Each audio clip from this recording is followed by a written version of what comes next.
from my heart and from my hand. Why don't people understand my intention?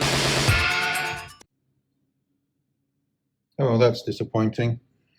I was looking forward to that weekend. Guess we're going to have to find something else to do.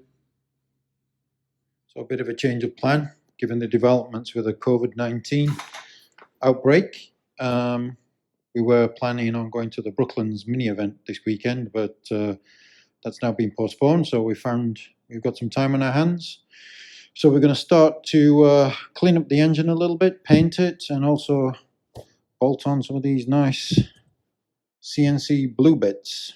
So it's time to start working on the donor car, or at least the engine.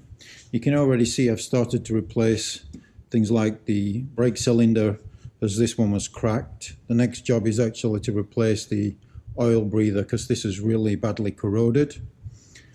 We'll install some more braided steel cables, purely because I like the cosmetics. Installed a new new air filter, one of the K&Ns for injections.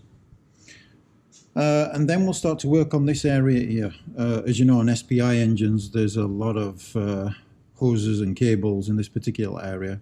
Very dark area. We're going to see if we can brighten it up. And then we've also got some new CNC pieces coming that we'll use for the water and a brand new radiator as well. So, time to start cracking on and installing these new parts.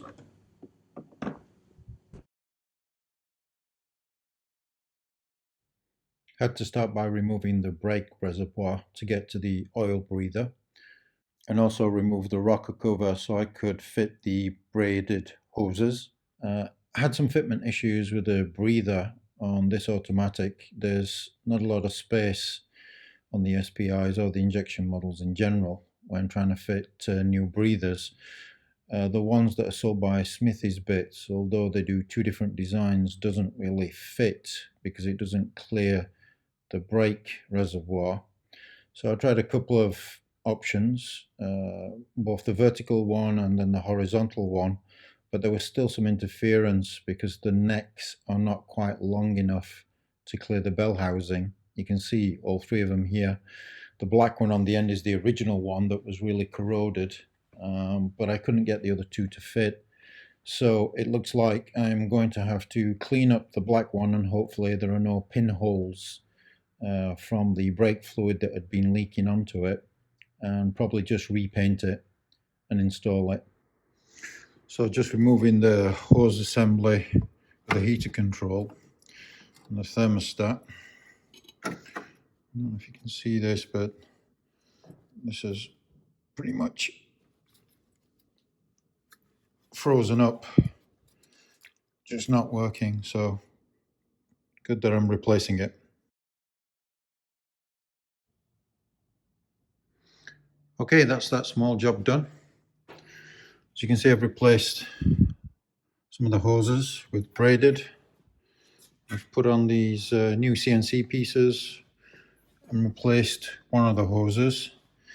I've got a radiator on order, and then I'll do the bottom hose as well. And then we should be able to tick that off the list.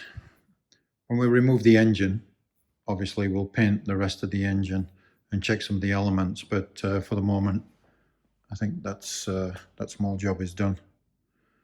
Okay, so I know what you're thinking. Why go to all this trouble if the engine is actually going to be removed from this car and put into the other one? Well, part of this is that this is my first injection mini.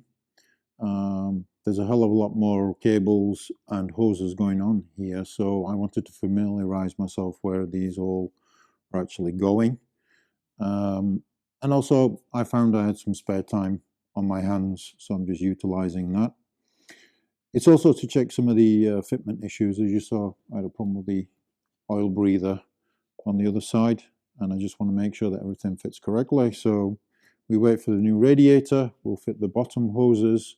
I'm also going to replace the two fuel lines because this does not look like the original lines. It looks like it's been cut and then spliced and put back on again.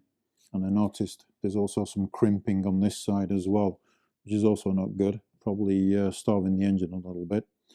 So we'll crack on with those as soon as those parts arrive. In the meantime, hope everybody's safe and talk to you soon. Look forward to giving you the next update. Bye-bye.